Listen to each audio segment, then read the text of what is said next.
বউ তো গুলো অনেক সুন্দর, বউ তো বেশি সুন্দর না। কে কইছে আম্মা?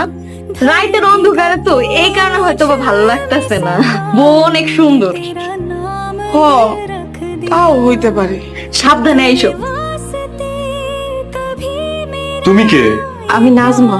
নাজমা মানে কোন নাজমা? আমি যারে পছন্দ করে বিয়ে করছি ওই কই? ওই তো তুমি না? আমি তো সেই মাইয়া। আবে আবে এটা বল। এই মেয়ে, তুমি কেডা? আমরা যারা বিয়ে করেছি তুমি তো হেনা। কই ওই মাইয়া কই? আমি সেই মাইয়া। মিছা কথা, তুমি ওই মায়া না, আমারে ঠকাইছে, আমি এই বিয়ে মানি না। বিশ্বাস করেন আমি আপনার ঠকাই নাই। কি রে, কি হয়েছে? মা বউ পাল্টাই দিছে। কি করছে এসব? বউ পাল্লাই দিছে মানে? বউ আমার পাল্লাই কেমনে? দেও আম্মা, আমরা যে মাইয়া দেখাইছি এই মাইয়া হে মাইয়া না।